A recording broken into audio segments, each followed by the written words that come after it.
나는 너무너무 착해갖고 우리 형님은 능력이 있어갖고 직장 생활하는데 나는 착하기만 하고 능력은 없어. 그래서 하는 생활이라고는 신앙생활밖에 안 해. 그런데 우리 시어머니가 형님한테 가서 살아야 되는데 능력 있는 큰형님은 못 모시고 착하기만 나만, 신앙생활하는 나만 내가 시어머니를 모셔. 근데 천사 같으니까 시어머니 모셔요. 내가 예수님이 십자가 생각하고 정말로 뭐 시어머니 잔소리, 노망 다 받아주고 그렇게 희생을 하고 사는데 추석날 딱 온 집안 식구가 모였는데 나한테 수고한다는 말하는 사람이 한 사람도 없어.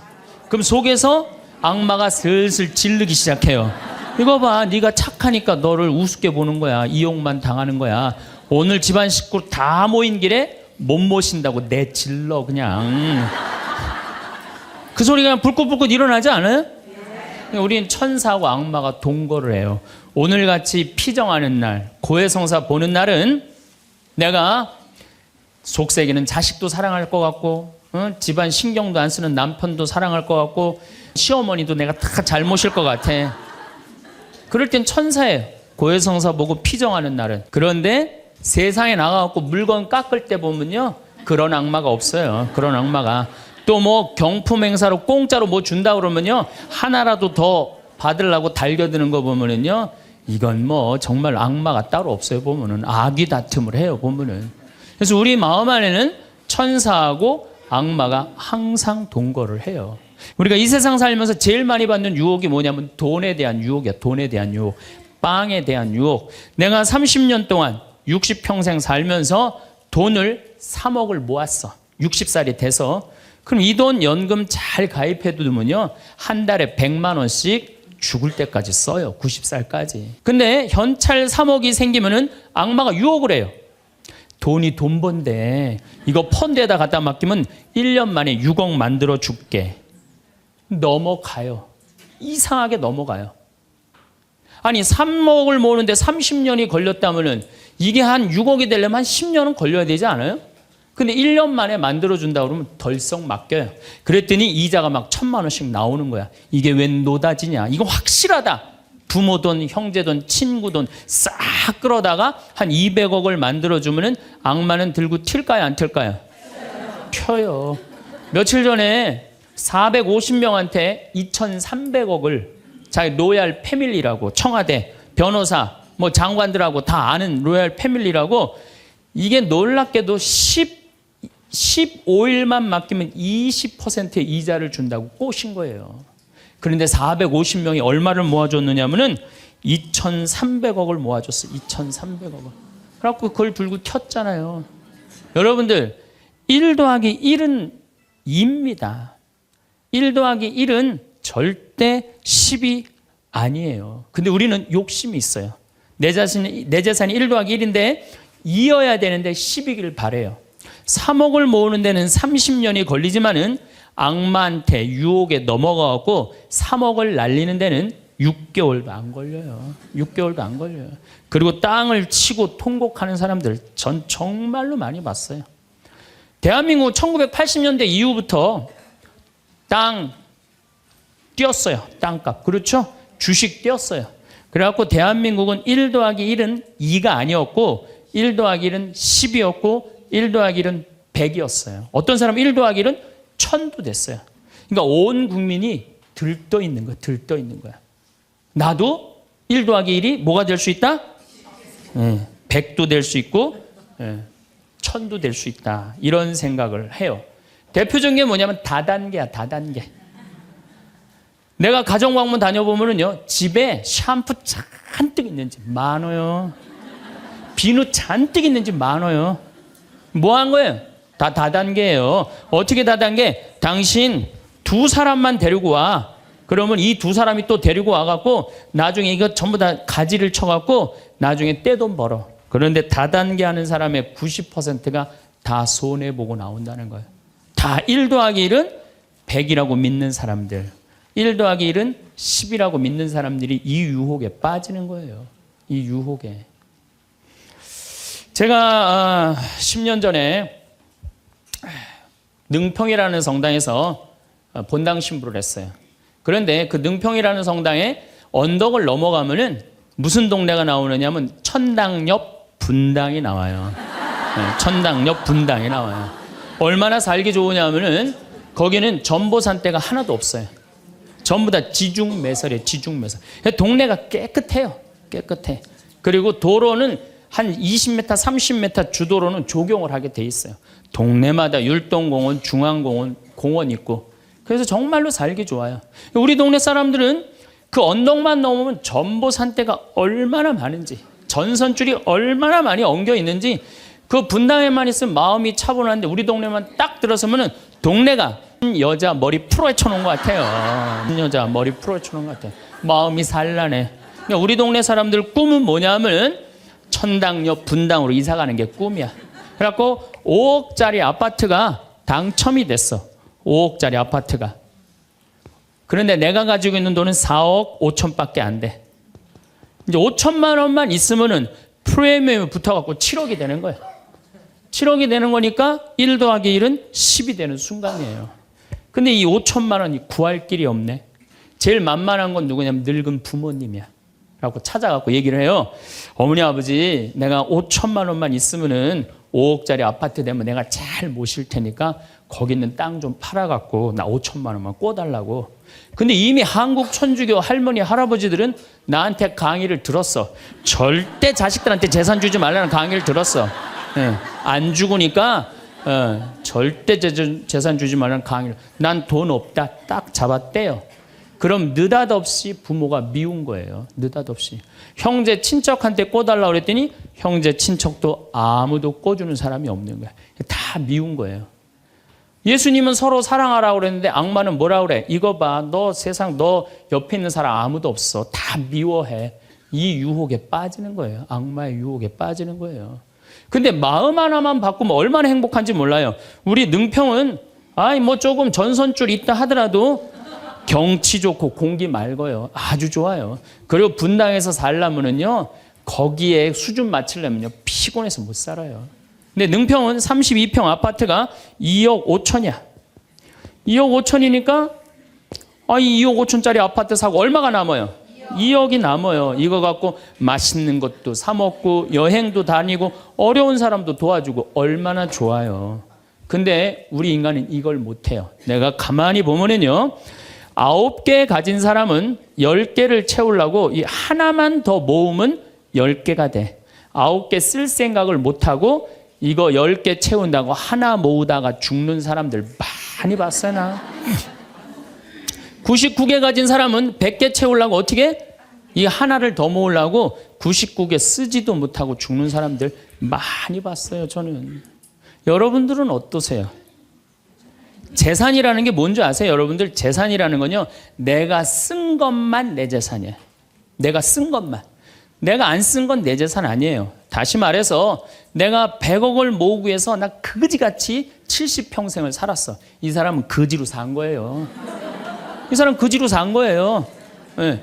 그런데 내가 모은 거 갖고 정말로 알뜰하게 뭐 여행도 다니고 맛있는 것도 먹으러 다니고 뭐 즐겁게 살았어. 이 사람은 재산 제대로 쓴 사람이에요.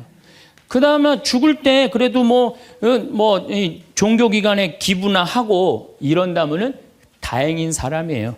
근데 그냥 재산 그냥 이 100억을 주체를 못하는 사람들, 그러다가 죽는 사람들, 루카복음 12장에요. 부자가요, 엄청난 풍년을 맞이해요. 이거 나눌 생각을 안 하고 자기를 위해서 창고를 크게 줘요. 그리고 영혼한테 얘기해. 너 이제 편안하게 살아라. 그러니까 하느님이 뭐라 그래요? 이 어리석은 자야, 오늘 밤이 네 영혼이 떠나는 날이다. 너한테는 그렇게 잘 쓰면서 하느님한테 인색한 자의 끝이 이렇다. 재물을 어디다 쌓아둬라? 하늘에 쌓아둬라. 제가 제일 열받을 때가 언제냐면은 97년, 98년 IMF 터졌을 때. 이때 막 우리 교우들 20억, 30억 막 날렸어요. 그래서 술이 그냥 떡이 돼갖고 와서 나한테 뭐라 그러냐면, 신부님 이렇게 허무하게 날아갈 줄 알았으면 신축금이라도 많이 낼 걸 그랬다. 제일 열받을 때. 그럴 줄 알았으면 미리 해지. 왜 날리고 와서 나한테 그래. 열심히 산 사람들이 실패하고 울면은 동정이 가는데요. 땅 투기하다가, 주식 투자하다가, 노름하다가 이거 재산 날리고 와서 눈물 흘리고 자기 고통스럽다고 얘기하는 사람한테는요 동정이 안 가요. 열심히 살다가 실패한 사람한테는 정말로 동정이 가는데 주식 투자하다 돈 다 날리는 사람들 동정이 안 가요. 여러분들 주식 투자를 하려면은요 재산 우리 95% 투자자들이 다 실패해요. 왜 그런 줄 아세요? 1년 만에 샀다 팔았다 그래요. 워렌 버핏이라는 사람은 미국 최고의 부자예요. 지금 60년 동안 거의 주식을 했는데 610억 달러를 벌었어요. 주식으로만. 근데 그 사람은 한번 주식을 사면은 최소한 5년, 10년, 20년까지 그냥 쥐고 있는 거예요. 그러니까 돈을 버는 거야. 근데 우리는 그냥 얼마 전에 잠깐 무슨 경제 무슨 뭐 방송을 보니까 3개월 만에 15% 내는 수익 방법 그런 건 없어요. 1 더하기 1은 2지 1 더하기 1은 10이 절대 아니에요. 근데 우리는 그렇게 착각하고 사는 거예요. 그런 기대 속에서. 아프리카에는 원숭이 잡는 비법이 있어요. 어떻게 원숭이를 잡느냐 하면은 항아리 이렇게 만들어 놓고 주둥이 원숭이 손이 들어갈 만한 주둥이를 만들어 놔요. 그 여기에다는 자갈을 잔뜩 넣어 놔요. 그리고 여기다 바나나를 딱 놔요. 원숭이가 지나가다가 웬 바나나 그리고 딱 바나나를 잡아요. 잡으면은 주먹이 커지는 거야. 바나나만 놓으면은 손이 빠지는데 잡은 바나나는 놓기 싫은 거야. 그러니까 이 무거운 항아리를 들고 이놈의 바나나 왜 안 빠지냐 하루 종일 뛰어다니는 거야. 저녁에는 지쳐갖고 움직이질 못한대요. 그러면은 그 원숭이를 잡아서 먹는다는 거예요. 그런데 지금 여기 있는 여러분들 가운데서도 그 바나나를 못 놓고 계신 분들 많습니다. 지금. 네? 지금 땅을 쥐고 이러지도 못하고 저러지도 못하고 괴로워하는 사람들 많아요. 주식 사놔갖고 그냥 이러지도 못하고 저러지도 못하고 전전긍긍하는 사람들 많아요. 지금 놀 때예요. 노름에 빠져갖고 그거 원금 찾는다고 뛰어다니는 사람 지금 놓으면은 제일 행복해요. 지금 놓으면 살 수 있어요. 그런데 우리는 그거를 못하는 거예요. 그거를. 욕심을 이용하는 거예요. 악마가 우리를 왜 유혹할 수 있는 것 같아요? 우리의 욕심을 가지고 이용을 하는 거예요. 사기 치는 사람도 1 더하기 1은 100이라고 그러면서 홍보를 하죠. 유혹을 해요. 근데 1 더하기 2는 2라고 믿는 사람은 절대 유혹이 안 빠져요. 근데 1 더하기 1은 100이 되기를 바라는 사람은 그 어처구니 없는 악마의 유혹에 빠진다는 거예요. 난 말할 거 없어요. 내가 그러니까. 내가 여기 생태마을 시작할 때 15년 전에 돈이 한 푼도 없었어요. 그래갖고 우리 교구 70세 원로 신부님한테 찾아갔어요. 김창린 필립보 신부님. 여기가 필립보 생태마을이죠? 그 신부님을 찾아갔어요. 신부님, 내가 우리 교우들 앞으로 이제 주 5일째가 곧 될 텐데 우리 교우들을 쉴 수 있는 생태마을을 짓고 싶습니다. 토요일날 일요일날 와서 피정도 하고 기도도 하고 쉴 수 있는 공간을 짓고 싶습니다. 그랬더니 신부님이 너 어쩜 그렇게 시간을 잘 맞춰서 왔냐는 거예요. 무슨 소린가 했더니 당신이 은퇴하면 살라고 땅을 수원에다 사뒀는데 그게 개발지가 된 거야. 근데 보상비가 14억이 나온 거예요. 근데 신부님이 그때 이런 말씀을 하시더라고요. 우리 신부들 은퇴하면 교구청에서 아파트 한 채 사주는데 내가 그 돈이 뭐가 필요하냐고. 너 그렇게 좋은 일에 쓴다니 내가 너한테 주마. 하루아침에 14억을 받았어요. 내가 이마에 돈복 이렇게 써 있다니까요. 이제 그걸 가지고 이 생태마을을 꾸미려고 계획을 해보니까 이거는 뼈대밖에 못 올리겠더라고. 그래서 3개월 동안 전전긍긍을 하는데 신부님이 나를 다시 부르셨어요. 황 신부 와봐라. 너 그거 갖고는 그거 완성을 못하겠다. 내가 평생 북에서 넘어오셨거든요. 그래갖고 학비에 너무 고생을 하셔갖고 신학생들 장학금을 모은다고 10억을 모아두셨어요. 그 10억도 내가 귀양 너 투자하는 거 내가 너한테 해주마. 대신 나중에 네가 장학 사업은 이어서 해라. 내가 그 약속을 받고 신부님 또 10억을 또 주셨어요. 24억이 된 거야. 그랬더니 그때 그 본당 신부님이 13,000명 본당이 있었는데 교우들이 신부님이 이런 좋은 일에 한다니까 3억을 모아줬어요. 27억이 됐어. 완전히 돈벼락이 그냥 막 쏟아지는 거죠. 그랬더니 후배 신부들이 우리 수원교구 후배 신부님들이 선배 최고 원로 신부님이 이런 사업에 한다니까 동참하겠다고 3억을 또 모아주셨어요. 그래갖고 30억이 돼갖고 이 생태 마을을 내가 진 거예요. 2년 만에. 어디 한번 모금 한번 안 다니고 그 신부님이 다 해주셨어요. 그래서 여기가 그 신부님 본명을 따서 필리포 생태 마을이 된 거예요. 아니 이렇게 30억을 해서 줘서 주셨으면은 내가 열심히 피정 지도하고 여기 또 우리 농토 많으니까 농사 열심히 져갖고 뭐 황토 성당도 짓고 황토 찜질방도 짓고 황토집도 하나하나 져나가면 되는데 하루아침에 30억이 생기니까 내가 확 미쳐버리더라고요. 내가 일해서 이 하나하나 개발할 생각은 안 하고 어디 돈 많은 과부 없나 이것만 찾으러 다니는 거예요. 돈 많은 과부 없나. 이 미친 거죠. 제가 보기에는. 그래갖고 1년을 돈 많은 사람만 찾아다녔어요. 그것도 33, 4살밖에 안 된 새파란 신부가. 얼마나 이거 황당한 일이에요. 나도 1 더하기 1은 100이라고 생각을 한 거죠. 근데 그렇게 1년을 따라다녔는데 이게 또 부자들이 특징이 있어요. 도와줄 것 같으면서도 안 도와주고 안 도와줄 것 같으면서도 도와줄 것 같이 말하고 미치겠더라고요. 내 마음 안에 평화가 하나도 없더라고요. 그런데 사도 바오로가 데살로니가 후서 3장 6절서부터 10절까지 내 머리를 한 대 때렸어요. 일하기 싫은 사람은 먹지도 말아라. 나는 교회에 주님의 말씀을 전하지만 성도들한테 피해를 주기 싫어서 밤낮으로 일을 했다. 금을 짜는 일을 했다 이거예요.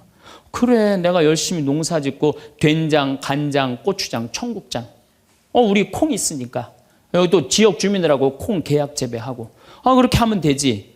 그래갖고 그때부터 벌써 14년 전이네요. 그때부터 된장, 간장, 고추장, 청국장, 김장 농약 안 친 걸로 김장하고 요즘은 또 청국장 가루 이거 아주 너무너무 좋아갖고 오늘도 벌써 2가마를 띄웠는데 다 팔렸어요.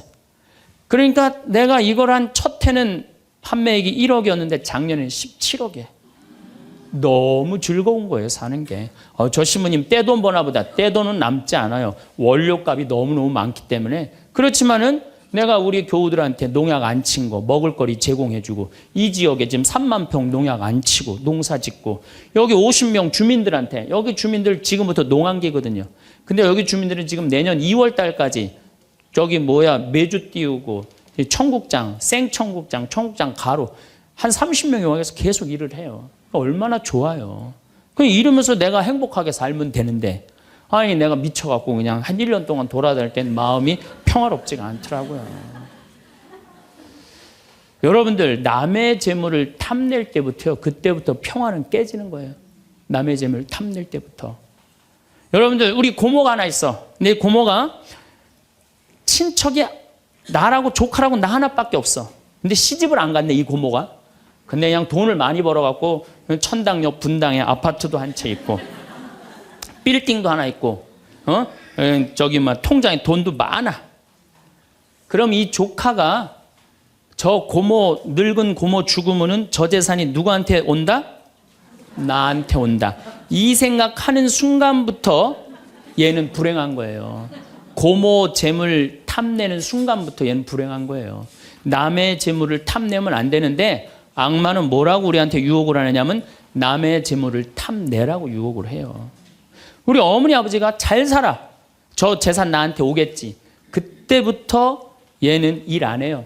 딴 생각만 하는 거예요. 1 더하기 1은 2라고 생각 안 하고 1 더하기 1은 100이 된다고 생각을 하고 사는 거예요. 절대 평화롭지가 않아요. 또 여러분들 형제 중에 누가 잘 살아. 우리 형이 잘 살아. 누나가 잘 살아. 근데 내가 이번에 아이가 대학을 들어가. 나 등록금 좀 안 대주나. 이때부터 죄짓기 시작하는 거예요. 이때부터 미워하기 시작하는 거예요. 성당 질 때도 마찬가지예요. 성당 질 때도 내가 하느님 아버지 집을 줘. 그러면은 그 하느님 아버지 집 짓는데 내가 봉헌하면 되잖아. 근데 그냥 나는 봉헌할 생각 안 하고 우리 성당에 제일 부자가 저거 얼마 봉헌하나 이것만 기다리고 있는 거야. 근데 그냥 그 부자는 내가 보기엔 1억을 해도 되는데 500만 원밖에 안 했어. 그럼 뭐라고 그러냐면 예수님 말 틀린 거 하나도 없어. 응? 부자가 천국 들어가는 거는 낙타가 바늘구멍 통과하기보다 아는 건 또 많아갖고 그냥 그러면서 그 사람 욕하는 거. 제 생각엔 이래요.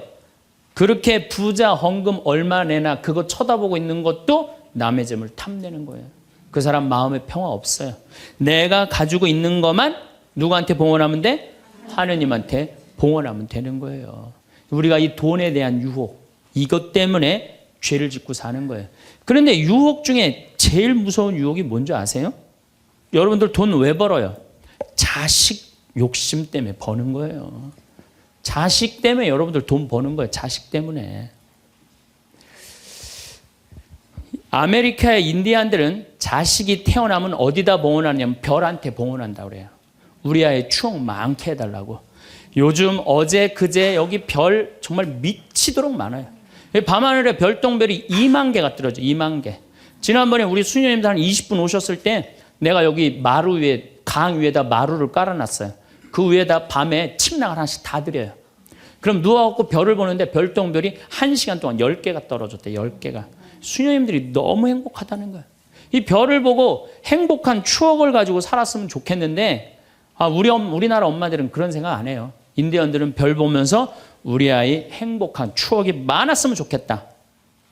그리고 들판에 봉헌한대요. 우리 아이 건강하게 뛰어놀게 해달라고. 그 다음에 태양에 봉헌한대요. 우리 아이 아주 씩씩하고 건강하게 잘 자라게 해달라고. 근데 대한민국 엄마들은 애가 태어나면 어디다 봉헌하냐면 학원에 봉헌해. 학원에. 우리 아이 어디 들어가게 해달라고? 서울대학 들어가게 해달라고. 서울대학 들어가게 해달라고. 그래갖고 임신을 하면은 이거 굉장히 중요한 거예요. 임신을 하면은 하느님 나한테 생명을 주셔서 감사합니다. 이 아이가 하느님 이 세상에 태어나서 행복하게 살았으면 좋겠습니다. 이렇게 생각하는 엄마가 하나도 없다는 거예요. 임신을 딱 하는 순간 무슨 생각을 하냐면 내 뱃속에 서울대학 C가 들어왔다고 생각을 하는 C가. 그래갖고 막 임신 한 달, 두 달, 막 10달이 되면 배가 이만해져요. 그러면 C가 이만해진 거야. C가 이만해진 것만큼 꿈도 이만해진 거야. 하고 아침에 인사를 해도 한국말로도 안 해.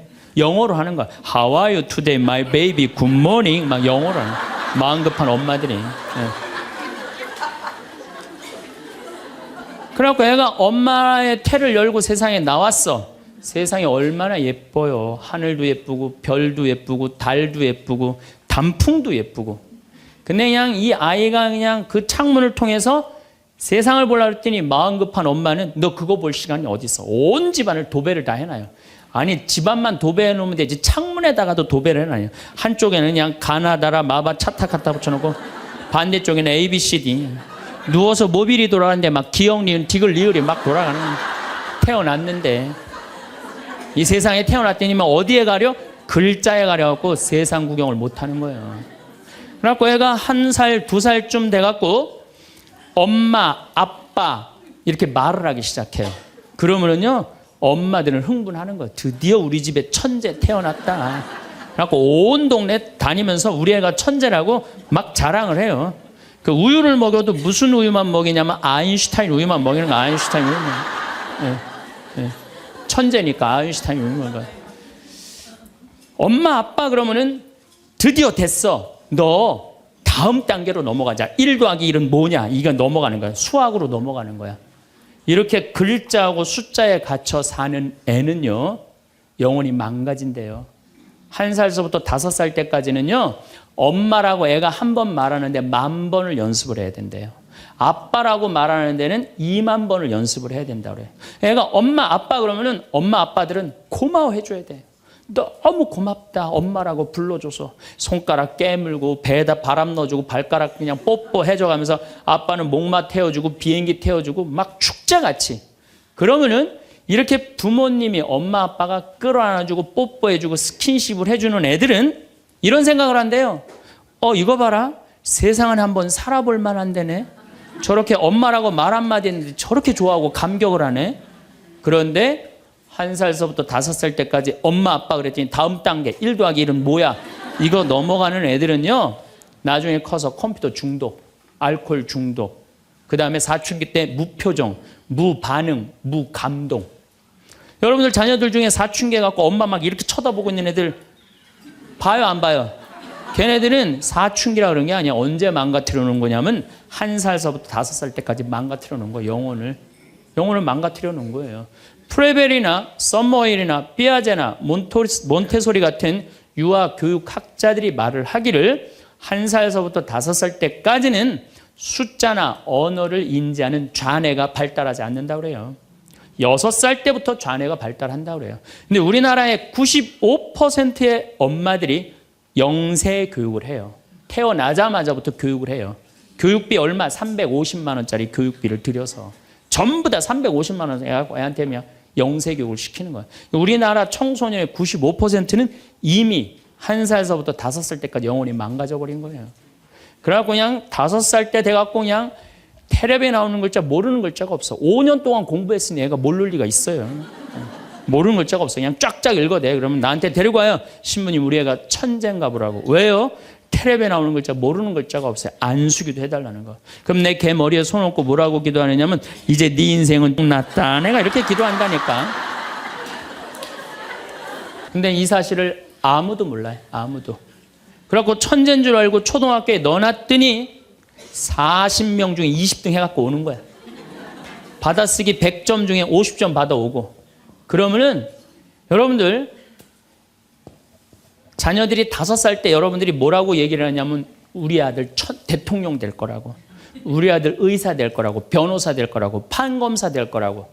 그게 여러분들 행복한 외침이라고 생각하세요? 그게 여러분들을 불행하게 만드는 거예요. 그냥 내 아이가 생긴 대로 네가 하고 싶은 건 나중에 해라. 이런 사람은요 실망하지 않아요. 근데 막 5살 때 꿈에 부풀어 있는 거야. 대통령 될 거다, 판검사, 뭐 변호사 될 거다.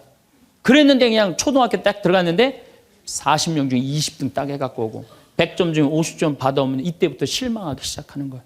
근데 문제는 얘는 이걸 받고 괴로워하지 않아요.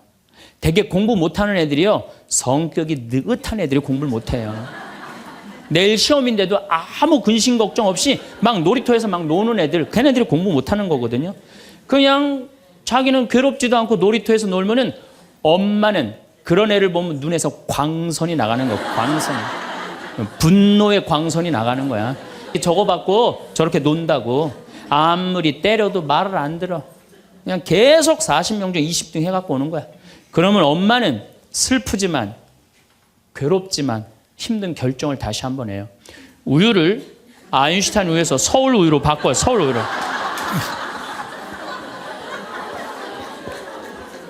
그래갖고 그냥 그렇게 6년 동안 서울 우유를 먹였는데 중학교 딱 올라갔는데 초등학교 때 말 안 듣는 거하고 차원이 틀려요.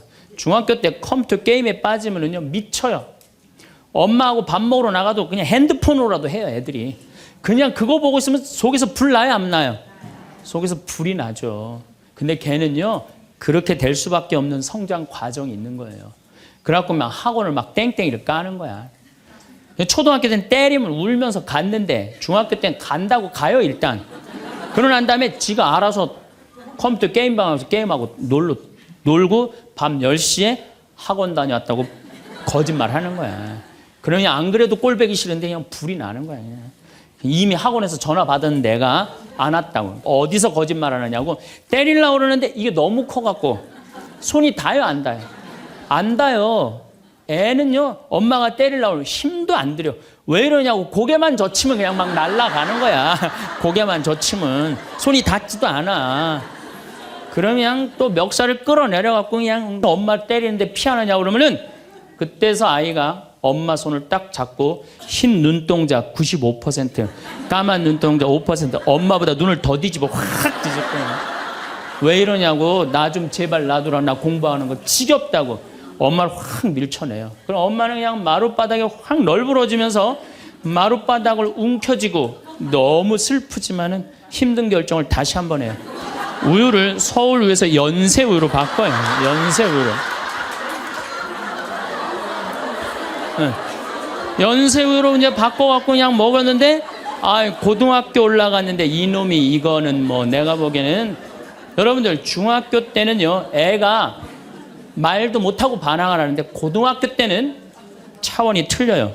어떻게 틀리냐면 엄마 아빠는 뭘 잘 살아서 나한테 잘 살라고 그러느냐고. 당신들이 나한테 해준 게 뭐 있느냐고. 말도 못하는 거예요. 이때는 어떤 상황에 들어가느냐면 동네 자랑도 못해. 친척한테 아무 자랑도 못해. 조금만 있으면 이제 대학 금방 탈로가 나게 생겼는데 5살 6살 땐 대통령이다 천재다 뭐 생 난리를 하고 돌아다녔는데 고등학교 땐 완전히 소가리를 하는 거예요. 완전히 소가리를 하는 거예요. 그리고 말도 못하는 게 한마디 하면 아들이 그냥 주먹으로 그냥 문치면 문이 뻥뻥 뚫리니까 무서워서 말도 못하는 거예요. 그러면 그냥 동네에도 말 못하고 그냥 집에서도 말 못하고 엄마만 속병이 드는 거예요. 너무 슬프지만은 아무도 모르게 힘든 결정을 다시 한 번 해요. 우유를 연세우유에서 건국우유로 바꿔요.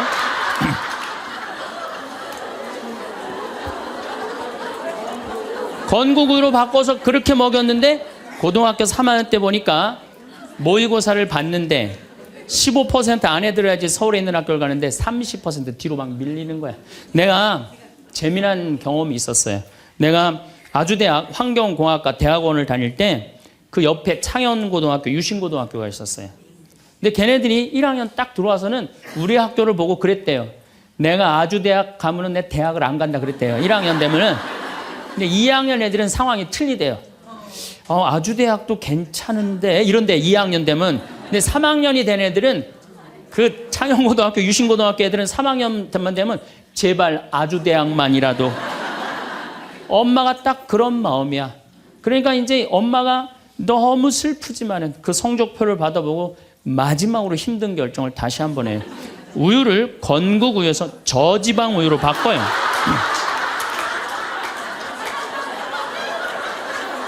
저지방 우유로 바뀌는. 그래갖고 그냥 제발 지방대학은 가지 말라고. 그래갖고 그냥 지방대학 그렇게 가지 말라고 저지방 우유를 먹었는데 애가 결국은 지방대학을 갔어. 이때부터 자식이 미운 거예요. 자, 여러분도 한번 생각을 해봐요. 그 소중한 자식 태어났는데 처음부터 네 생긴 대로 살아라 그랬으면 20년 동안 사랑이 쌓였을 거예요. 근데 처음부터 자기가 먼저 대통령, 판검사 목표 설정해놓고 애가 따르지 않는다고 애를 미워한다. 애가 잘못하는 거 부모가 잘못하는 거예요. 나는 100번 부모가 잘못한다고 생각을 해요. 공부 못하면 어때요? 애가 건강하고 자기 행복하게 살면 되지. 내 목표에 애가 따르지 못한다고. 그리고 애들이 공부 못하는 거는 누구 머리 닮아서 공부 못해요? 여러분들 남자 여자는 XY고 여자는 XX죠? 그런데 이 Y 유전자는요 성을 결정하는 아주 최소한의 정보만 갖고 있어요. 대개 X 안에 모든 게 다 들어있어요. 그러니까 엄마 아빠한테 갖고 와봤자 엄마 걸 더 많이 갖고 와요. 그러니까 애들이 공부 못하는 건 거의 엄마 닮아서 공부 못하는 거예요. 아니 그러면은 애가 공부 못하면 자기 머리를 떨어야지 왜 애를 괴롭혀요? 그러니까 우리나라 초등학교, 중고등학교, 대학생 중에 부모하고 제일 사이 나쁜 세대가 대학생이 제일 나빠요. 그 정도는 부모하고 마음이 통해야 되는데 말이 통해야 되는데 말이 안 통하는 거예요. 그냥 부모 싫다고 떠나가는 거예요. 자식 놓치는 거죠. 영원히 떠나가는 거예요. 자, 그런데 신부님 내 아이는 너무 똑똑해요. 아주 착해요. 반에서 1등, 전교에서 1등 해갖고 서울대학 갔어요. 그런데 서울대학 간 자식도 사실은 별로 소용없어요. 서울대학 가갖고 얘가 졸업을 해갖고 삼성에 취직을 했어. 출근을 했는데 내가 나눴는데도 어쩜 저렇게 잘생겼어. 빛이 번쩍번쩍 나. 그렇게 빛이 번쩍번쩍 나. 너무 보기 좋은 거야. 내 자식이지만.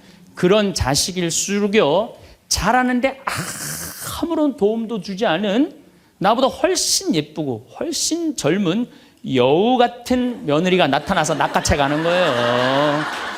그날로 끝나는 거예요. 그날로. 여러분들 옛날에는 부모 자식이 끈끈했어요. 왜 옛날에는 부모 자식이 끈끈했느냐면 평균 연령이 46세였을 때 100년 전만 해도 46세까지 못 살았어요. 20살에 결혼해갖고 내 나이가 40이 되면은 자식은 큰아들은 나를 40 먹은 나를 몇 년만 모시면 되냐면 6년만 모시면 돼. 6년. 모실만해? 안 모실만해? 부모 6년 모시는 거 모실만해요. 그런데 부모가 46에 돌아가셨어. 그럼 내 효도 더 받아 먹으라고 3년 심효살이를 했어요. 산소협회 초막을 져서. 근데 만약에 40살 난 부모님이 돌아가시려고 그러면요 20살 난 자식이 손가락 깨물어서 단지해줬어. 입에다가. 죽지 말라고. 옛날에 만약에 부모님이 돌아가려고 했는데 손가락 끊어갖고 단지를 안 하는 동네에서 자식 있으면 동네에서 손가락질했어요. 저 자식 부모 돌아가려고 그러는데 손가락도 안 끄는 놈이라고. 옛날에는요, 자식들이 부모한테 애절했어요. 그런데 애절한 이유가 부모의 은혜가 고마워서 그걸 효도를 하려고? 전혀 이유는 다른 데 있어요. 동생이 17살, 14살, 11살, 8살, 5살, 2살이야. 아니 이렇게 줄줄이 나눠놓고 지금 죽으면 이거 누가 키워야 돼? 장남이 키워야 돼, 장남이. 그러니까 죽어도 언제 죽어라? 2살까지 키워놓고 죽어라. 만약 우리 부모님이 2살까지 다 키워놨어. 그때까지 부모님이 살아있으면요, 얘를 시집 장가 보낼 때까지 살아있으면 너무 고마웠고 차려준 잔치가 환갑잔치예요. 그리고 진짜 오래 살았다고 차려준 잔치가 진갑잔치예요. 이게 나아갈 진짜를 써. 60에서 더 나갔다, 이거 나가지 말아야 되는데 더 나갔다 이거예요. 그래서 진갑잔치야. 그리고 만약에 70까지 살았다, 이거는 두보의 시에 나오지만은 옛날부터 70까지 사는 것은 고자, 고래희, 희박하게 온다 이거야. 70까지 사는 사람은 희박하다. 그래서 고희라는 단어를 쓰는 거예요. 이거 옛날엔 70까지 어떻게 살아요? 근데 요즘은 60 넘어도 갈 생각 해야 안 해요? 자, 나 60 넘었다. 손 들어보세요. 여기 좀 별로 없을 것 같은데 손 들어보세요. 아, 이게 문제라는 거예요. 60이 넘었으면 가야지. 평창으로 오면 어떻게 해, 평창으로 오면. 그런데 요즘 우리 직원들이 말을 하기를 뭐라고 그러냐면, 신부님 70이 됐는데요, 아줌마 같은 분들이 너무 많다는 거예요. 70에도 요즘 아줌마 같아요. 그래서 70에도 총각 같은 사람도 많아요. 예. 우리 아버지가 그래요. 아버지가 80인데도 총각 같아요. 지금 60세 되신 분들은 100살까지 삽니다. 몇 년 남았냐면 40년 남았어요. 40년. 지금 50살 되신 사람들은 110살까지 살아요. 몇 년 남았냐면 60년 남았어요. 60년. 자, 아니 오늘 방송에서 뭐라고 그랬냐면은 2040년에 평균 연령이 190살이라고. 90살. 2040년. 자, 그렇다면 여기 지금 50대신 분들 2040년이면은 80대예요. 그때 평균 연령 90이에요. 그럼 그때 다 100살 넘게 산다는 얘기예요. 제 말이 그냥 허투루 하는 말이 아니에요. 지금 40 넘은 사람들은 120살까지 살아요. 여러분들 120살까지 살 때 자식이 나 효도할 수 있어요? 노 갈등이 생기는 거예요. 노 갈등. 늙은 자식과 늙은 부모의 갈등이 생기는 거예요. 제가 대전에 가서 강의를 했어요. 강의를 했는데 노인대학에 가서 강의를 했어요. 그랬더니 할아버지 한 분이 오셔서, 머리가 하얀 할아버지야. 신부님, 제가 75인데요. 나 엄마 때문에 힘들어서 죽겠다는 거예요. 무슨 소린가 했더니 98살 먹은 엄마가 그렇게 잔소리라고 힘들게 한다는 거예요. 이거 먹고 싶다, 저거 먹고 싶다. 자기도 힘들어 죽겠는데 98살 먹은 엄마 때문에 힘들다는 거예요. 그래서 이제는 노 갈등, 늙은 부모와 늙은 자식의 갈등이 생기는 거예요. 또 얼마 전에는 하나투어에서 난리가 났어요. 96살 먹은 할아버지가 배낭여행을 신청을 한 거예요. 96살짜리 할아버지가. 그래갖고 그냥 하나투어에서 이걸 어떻게 해야 되느냐, 그래갖고 할아버지한테 전화를 했어요. 할아버지, 96은 배낭여행 안 됩니다. 그때는 할아버지가 화를 내면서, 걱정하지 말아라, 난 아들하고 가니까 우리 아들이 다 잘해줄 거다. 아들이 몇 살인데 그러냐고. 우리 아들은 70살이다 70살.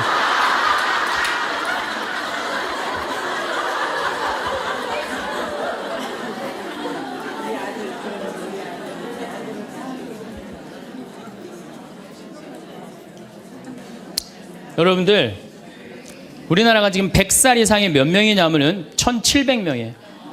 100살 이상. 얼마 전에 텔레비전에 102살 먹은 할머니, 83살인가 먹은 뭐 며느리, 또 50 몇 살 먹은 3대가 살죠. 이제는 그런 일이 다반사로 생긴다는 거예요. 다반사로. 지금 70살 넘은 우리나라 인구가 240만 명이에요. 70살 이상이. 60세 이상이 뭐 65세 이상이 540만 명, 540만 명. 초등학교 애들이 310만 명이에요. 그러니까 요즘 길에 나가보면요. 우리 어렸을 땐 길에 애들이 바글바글 했어요. 구슬치기, 딱지치기 그냥. 할머니는 이런 할머니 하나 이렇게 구경하고 있었어요. 근데 요즘에 길에 나가보면 애들은 하나도 안 보여요. 애들은 낳지도 않고 학원에 가고. 길에 나가면 누구만 바글바글 하냐면 할머니, 할아버지들만 바글바글 돌아가요. 21세기는 그래서 노인의 시대라는 거예요. 여러분들은 그런데 더 심각한 건 지금 70, 80 되신 분들은 그나마 이제까지 살아왔어. 이제 10년, 20년만 하면 견뎌요. 여러분들은 앞으로 50년, 60년 남아있어요. 그 인생에 대한 설계가 준비되어 있습니까? 안 돼 있습니까? 안 돼 있어요. 자, 여러분들, 나는 그래도 늙어서 자식하고 삽니다. 난 너무너무 행복합니다. 그런 할머니는 정말로 정신없는 할머니예요. 나이 먹으면 눈두덩 쳐져요, 안 쳐져요? 눈가 쳐져요, 안 쳐져요? 볼 쳐지고 입술 쳐져요. 그럼 자식하고 사는 할머니, 나는 저녁 먹고 화도 안 났어. 화도 안 나고 그냥 텔레비를 보고 있는데 어떻게 하고 보고 있느냐면 이러고 보고 있는 거예요. 이러고. 아들이 지나가다가 뭐가 화가 나는 일이 있어서 저러나. 제가 요즘 초등학교 강의를 많이 나가요. 초등학교 자모들. 아, 예뻐요. 예뻐요. 정말로 예뻐요. 그리고 그냥 그 자모들이 이렇게 화장을 하고 오는데 웃으면은요, 눈꼬리 쫙 올라가, 입꼬리. 그러니까 그냥 화장들 어떻게 연필로 막 위로 그리고 오잖아요. 이렇게. 네, 위로 그리고. 그런데 우리 할머니들은 아무리 그려도 결국은 떨어져요. 결국은 떨어져요. 문제는 아들은 괜찮아요. 며느리가 무슨 죄가 있어요? 며느리가 이제 저녁 차려놓고 시어머니 식사하시라고 문을 딱 두들겼어. 방문을 딱 열었는데 또 이 시어머니 전기세 아낀다고 불은 꺼놓고 깜깜한 방에서 텔레비만 보고 있는 거야. 텔레비만. 그래갖고 그냥 밥 먹으라고 그랬는데 머리 하얀. 밥 먹으라고 그냥 문을 열 때마다 그냥 심장이 떡떡 떨어지는 거예요. 심장이 떡떡 떨어지는 거예요. 여기 우리 응암리라는 곳에 92살인가 91살 먹은 친정 엄마를 63살 먹은 딸이 모시고 들어왔어요. 근데 이 자매가 하는 말이 자기는 평창에 들어와갖고 밤에 깜깜한 것도 하나도 안 무섭고 짐승 소리도 하나도 안 무섭대. 뭐가 제일 무서우냐면 아침에 밭에 나가고 일하고 들어오고 이제 아침 먹으러 딱 들어오면은 엄마가 거실 정가운데 소파에 앉아갖고 91살 먹은 엄마가 이러고 쳐다보는 게 제일 무섭대. 제일 무섭대. 자, 그렇다면은 여러분들은 나이 60이 돼서 여러분들 옆에 있을 사람은 누굴까요? 그렇죠. 남편이에요. 남편인데 이 사실을 30년 동안 까맣게 까먹는 거예요. 이 사실을 30년 동안 까맣게 까먹고 누구한테 30년 동안 미쳐 있어요? 자식한테 미쳐 있는 거예요. 네, 자식한테 미쳐 있다가 이제 자식이 떠나면은 이런 생각을 해요. 나는 그동안 자식 키우느냐고 애썼으니까 이제는 찜질방도 가고 평창 생태마을 피정도 좀 가고 성주순례도 가고 내가 편안하게 살으리라 이런 생각을 하는데 전혀 예상치 못한 일이 벌어져요. 남자는 무슨 생각을 하냐면 30년 동안 떠돌아다니다가 귀소 본능이 생겨요. 이제는 마누라한테 돌아가리라 이런 마음이 들어요. 여자는 이제 편안하게 살려고 그러는데 남자는 귀소 본능이 생기는 거예요. 이때부터 부부 사이에 갈등이 생기는 거예요. 이때부터 전혀 부부의 사랑을 생각하지 못하고 자식한테만 미쳐 있고 남자는 바깥에만 미쳐 있다가 60에 딱 만나갖고 젊었을 때는 그렇게 맛있는 거 차려놓고 여보 일찍 들어와 그래도 안 들어오더니 이제 60 넘어서 굳이 집에 안 들어와도 되는데 때 따라 철 따라 찾아 들어오면 신경질이 나요 안 나요? 여러분들 며칠 전에 할머니들이 72%가 할머니들이 할아버지 뒷바라지하기 싫다고 그랬잖아요. 나왔죠? 그러니까 이게 심각한 문제예요. 어떻게 할 거야? 이거는 다음 시간에 이야기하도록 하겠습니다. 네, 감사합니다. 겉으로 보기엔 모든 게 괜찮아 보입니다. 먹을 것도 있고, 잠잘 곳도 있고, 걱정할 만큼 큰 문제가 있는 것도 아닙니다. 그런데도 마음 한구석은 늘 분주합니다. 뭔가 채워지지 않은 것 같고, 뭔가 불안한 것 같고, 뭔가 아쉬운 것 같습니다. 이 마음은 대체 왜 이렇게 가만히 있지를 못하는 걸까요? 평화롭고 싶은데 평화롭지 않습니다. 고요하고 싶은데 고요하지 않습니다. 많은 분들이 평화를 바깥에서 찾으려 합니다. 좋은 사람을 만나면, 좋은 환경이 주어지면, 원하는 걸 얻으면 평온해질 거라고 생각합니다. 하지만 진짜 평화는 바깥에서 오는 게 아닙니다. 평화는 마음의 질서가 바로 섰을 때 찾아오는 것입니다. 충분히 가진 사람도 흔들리는 이유는 가진 것의 양이 문제가 아니라 마음의 중심이 흔들리기 때문입니다. 진정한 평화는 무언가를 더 얻는 데서 오지 않습니다. 마음속 흔들림의 원인을 바로 보고 그것을 바로잡는 데서 시작됩니다. 평화는 조건이 아니라 상태입니다. 외부가 완벽해서 얻어지는 게 아니라 내면이 정돈되어 있을 때 자연스럽게 찾아오는 것입니다. 바깥 상황이 좋아지면 마음도 편해질 거라는 믿음은 착각입니다. 환경은 계속 변합니다. 사람도 변합니다. 상황도 변합니다. 변하는 것에 평화를 맡기면 평화도 계속 흔들립니다.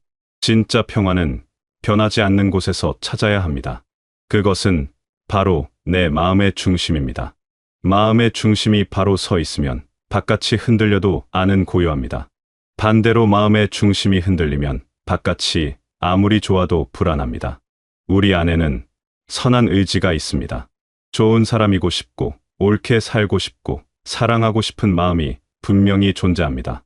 그런데 동시에 욕심도 함께 있습니다. 조금만 더, 조금만 빨리, 조금만 쉽게 얻고 싶은 마음. 이 욕심 자체가 나쁜 건 아닙니다. 문제는 그 욕심이 적절한 크기를 넘어설 때입니다. 조금 더 나아지고 싶은 마음은 건강합니다.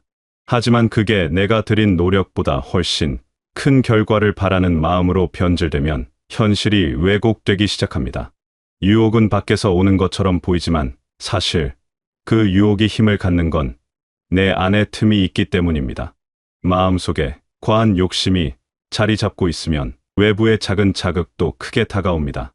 반대로 마음이 차분하게 정리되어 있으면 같은 자극도 그냥 스쳐 지나갑니다. 우리는 자주 외부를 탓합니다. 저 사람이 그렇게 말해서, 저런 상황이 생겨서 마음이 흔들렸다고 생각합니다.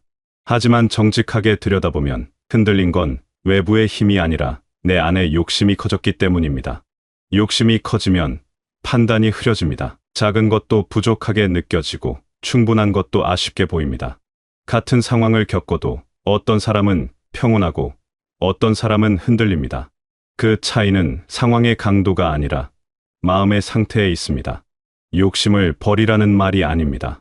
다만 욕심이 어떻게 나를 흔드는지 이해하는 것, 그것이 마음의 질서를 세우는 첫걸음입니다. 내 안의 틈을 알아차리는 것, 그것만으로도 유혹은 힘을 잃기 시작합니다. 욕심은 가진 것을 보지 못하게 만듭니다. 가지지 못한 것만 보이게 합니다. 그래서 욕심이 큰 사람은 늘 부족함을 느낍니다. 아무리 많이 가져도 만족하지 못합니다. 반대로 욕심을 적절히 조절하는 사람은 가진 것에 감사합니다. 적게 가져도 만족합니다. 행복은 많이 가진 사람에게 오는 게 아니라 가진 것에 만족하는 사람에게 옵니다. 이것이 마음의 질서입니다. 많은 분들이 행복을 다른 사람에게 맡깁니다. 가족이 잘 되면, 주변 사람들이 좋아지면, 그들이 내 마음을 알아주면 행복해질 거라고 생각합니다.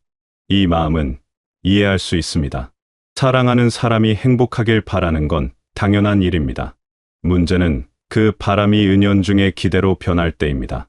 저 사람이 이렇게 해주면, 저 사람이 조금만 더 이해해주면, 저 사람이 바뀌면 내가 편해질 텐데. 이런 기대는 사랑처럼 보이지만 실제로는 상대에게 무거운 짐이 됩니다. 상대는 그 기대를 느낍니다. 말하지 않아도 압니다. 그리고 그 기대를 채워주지 못할 때 미안해하거나 반대로 답답해하거나 피하게 됩니다. 기대는 관계를 가깝게 만드는 게 아니라 멀어지게 만듭니다. 기대가 클수록 실망도 커집니다. 기대가 클수록 갈등도 잦아집니다. 사랑이 부족해서 문제가 생기는 게 아닙니다. 기대가 과해서 문제가 생기는 겁니다. 상대가 나를 행복하게 해줄 거라는 기대, 상대가 내 마음을 알아서 채워줄 거라는 기대. 이런 기대는 결국 실망으로 끝납니다. 왜냐하면 누구도 다른 사람의 행복을 책임질 수 없기 때문입니다. 행복은 각자가 스스로 만들어가는 것입니다. 상대에게서 받는 게 아니라 내가 스스로 채우는 겁니다. 이 사실을 받아들이면 관계가 훨씬 가벼워집니다. 상대를 바꾸려 하지 않게 됩니다. 상대에게 뭔가를 요구하지 않게 됩니다. 그냥 있는 그대로 함께할 수 있게 됩니다. 기대를 내려놓는다고 해서 무관심해지는 건 아닙니다. 오히려 더 깊이 관심을 가질 수 있게 됩니다. 상대를 내가 원하는 모습으로 보는 게 아니라 있는 그대로 볼 수 있게 되기 때문입니다. 내가 바라는 모습과 실제 모습 사이의 간극이 사라지면 상대가 비로소 온전히 보입니다. 그때 진짜 소통이 시작됩니다. 진짜 이해가 시작됩니다. 진짜 사랑이 시작됩니다. 기대 없이 사랑하는 것, 그것이 진정한 사랑입니다. 조건 없이 받아들이는 것, 그것이 진정한 이해입니다.